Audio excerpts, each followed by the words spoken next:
Eh bien, salut à tous, j'espère que vous allez bien. On se retrouve aujourd'hui pour une toute nouvelle vidéo, notamment celle-ci fait suite à la vidéo d'hier que j'ai publiée à chaud juste après les élections européennes en vous annonçant trois bonnes nouvelles, donc celle de la dissolution de l'Assemblée qui permet donc la fin de la loi sur l'euthanasie ou du moins le repoussement jusqu'à une nouvelle majorité pour voir si oui ou non ils vont la remettre à l'ordre du jour, ce que j'espère que non.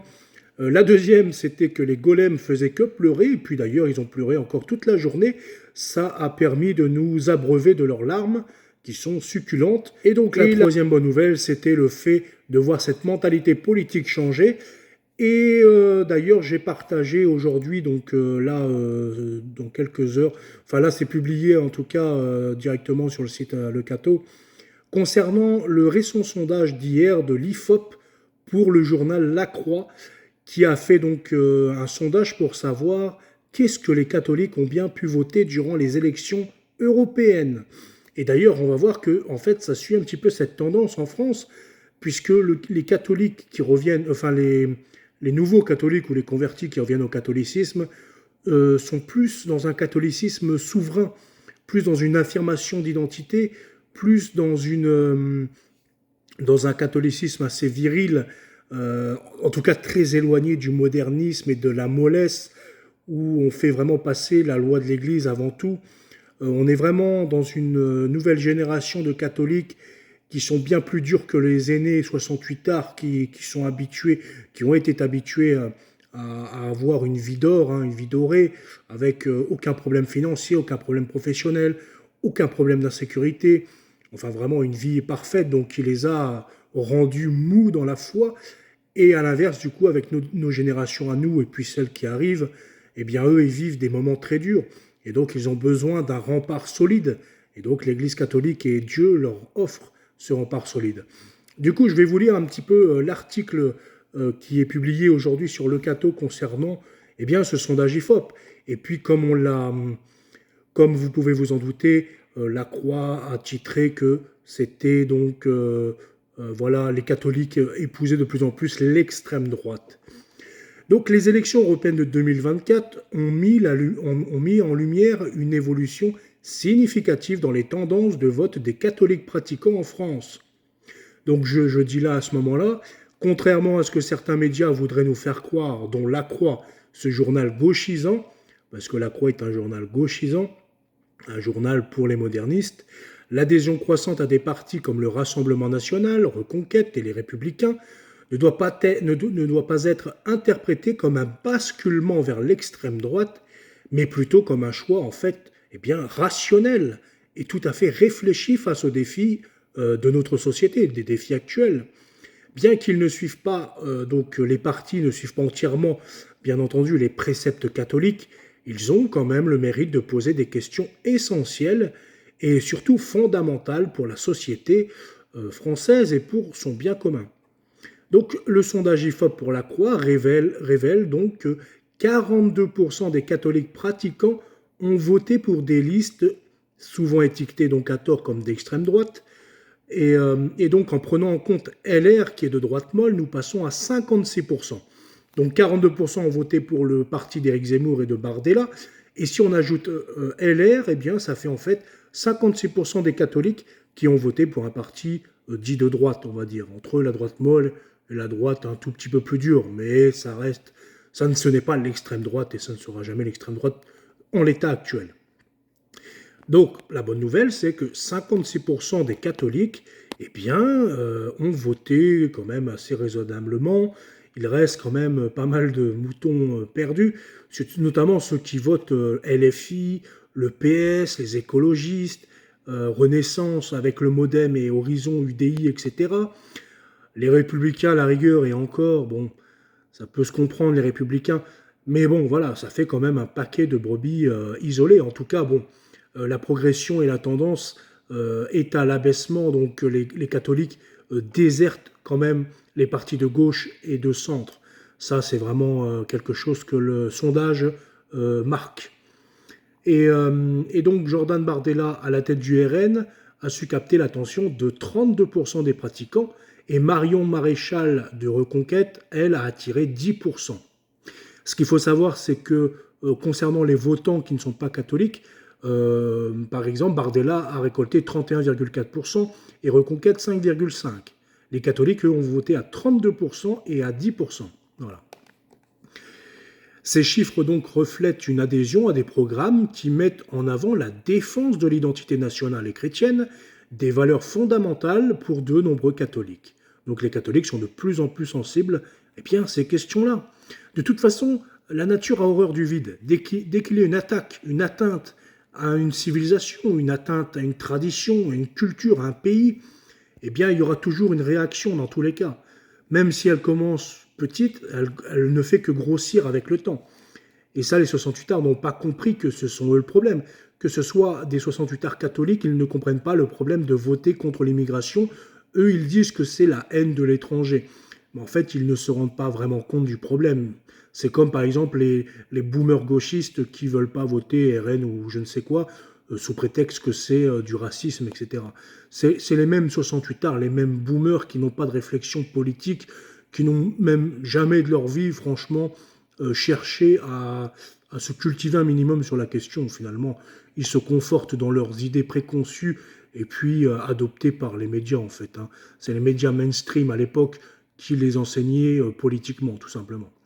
Donc, aujourd'hui, le RN se présente comme une alternative crédible. Il s'éloigne des positions controversées du passé, donc controversées du passé concernant les normies, sans culture politique. Voilà, parce que bon, les positions de l'époque du FN n'étaient pas forcément controversées. Mais pour les normies sans culture politique, bien sûr, elles étaient controversées, et d'où le fait que Marine Le Pen a essayé de dédiaboliser. À l'époque, j'étais donc pour les élections 2017 dans le parti de Marine Le Pen, et puis j'étais dans le grand serveur, le premier serveur patriote de France d'ailleurs, administrateur, et nous avions œuvré à la campagne numériquement, donc on était dans l'équipe de Marine Le Pen, et donc c'est vrai qu'il y a eu des diabolisations à ce moment-là, pour éviter que les normies soient blessés ou n'arrivent pas à comprendre certains sujets.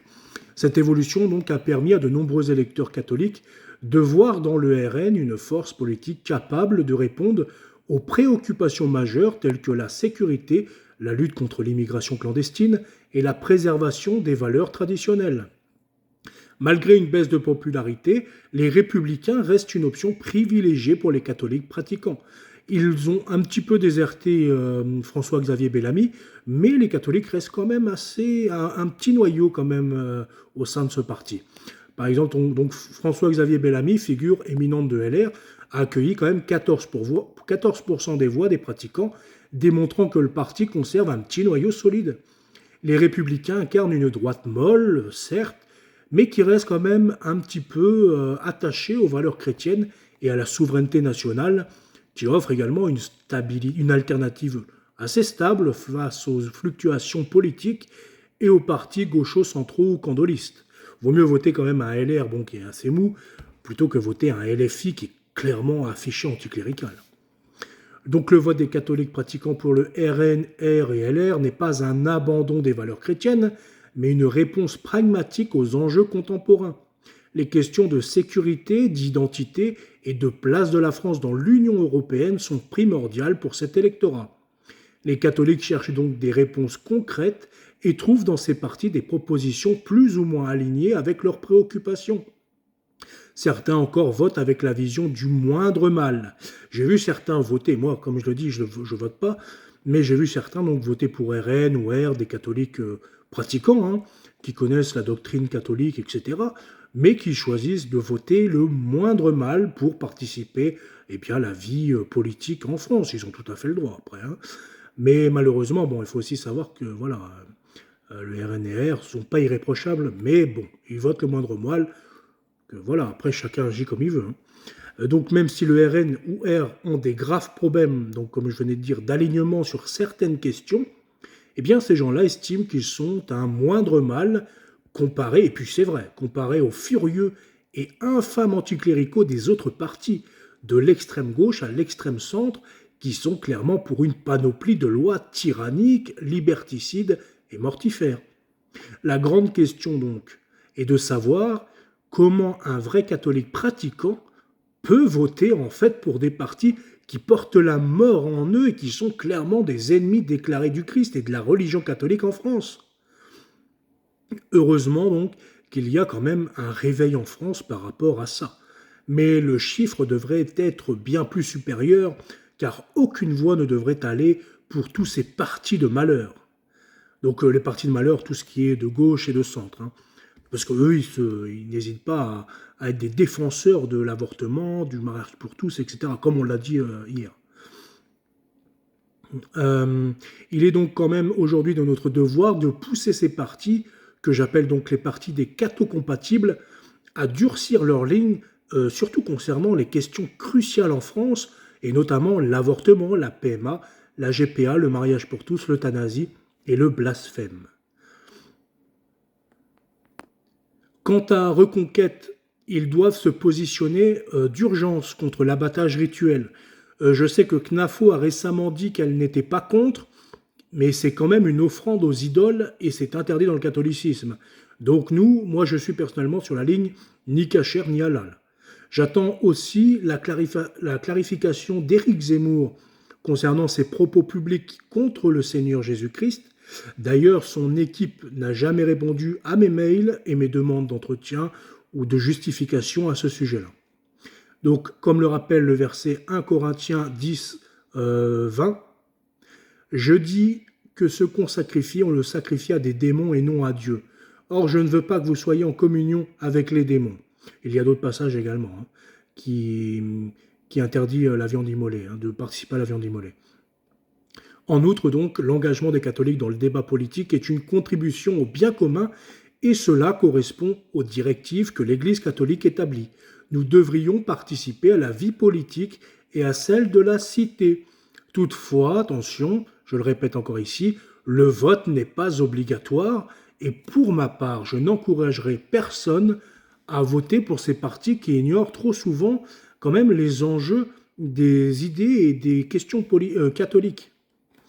Mon rôle donc à moi est plutôt de souligner que nous devrions saisir cette opportunité pour continuer à évangéliser et surtout pour renforcer leur position afin que celle-ci soit beaucoup plus fidèle que possible aux valeurs et aux questions catholiques, tout en permettant que nos idées catholiques prennent de plus en plus de place dans le paysage politique français. Qui dit plus de place dans le paysage français dit acceptation par un plus grand nombre, dédiabolisation entre guillemets, mais voilà, plus on en parle, et bien plus la société en entend parler et puis est capable de s'exprimer et de changer à ce sujet-là. En optant pour des partis qui défendent des positions claires sur des enjeux essentiels, les catholiques manifestent leur désir de contribuer activement à l'édification d'une société qui mise sur la dignité humaine et le bien commun. Donc l'augmentation, pour finir, du vote catholique pour des partis comme le RN, R et LR doit être comprise donc dans son contexte, une recherche simple de solutions face à des défis pressants. Ces partis offrent des réponses, peut-être pas sur le long terme, mais dans l'immédiat, aux préoccupations des catholiques pratiquants qui sont de plus en plus nombreux à s'engager pour une politique en phase avec leurs valeurs.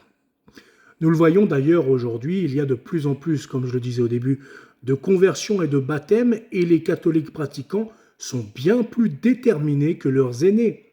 Ils souhaitent donc un catholicisme viril et ils sont très conservateurs sur les questions graves. Loin d'un simple virage à droite, il s'agit finalement d'un choix réfléchi pour un avenir stable et respectueux des traditions, de l'identité nationale et du règne social de Jésus-Christ en France et en Europe et aussi dans le monde. Puisque la France a toujours été le berceau des saints, la France a toujours été le phare de l'humanité, le phare de l'Europe, c'est tout à fait normal que Satan s'attaque durement à la France, puisque c'est la France qui est le phare, on va dire, du monde. Donc plus Satan s'attaque à la France, eh bien plus l'Europe en pâtit et plus le monde en pâtit également. Donc si on rétablit quelque chose de ça en France, ça répercutera en fait tous les autres pays du monde, puisque la France, c'est celle qui est le plus regardée, même peut-être pas encore, peut-être plus aujourd'hui, grâce à Satan et à ses amis en France, Mais dans tous les cas, nous, on veille à ce que ça le redevienne et que cette terre devienne à nouveau la terre du Seigneur, roi, Christ, roi des rois, et que le bien commun bien, soit prêché partout. J'espère que cette vidéo vous aura plu. N'hésitez pas à lâcher votre commentaire, votre pouce bleu, ça m'aide vachement pour les algos. Et je vous dis à bientôt. Salut!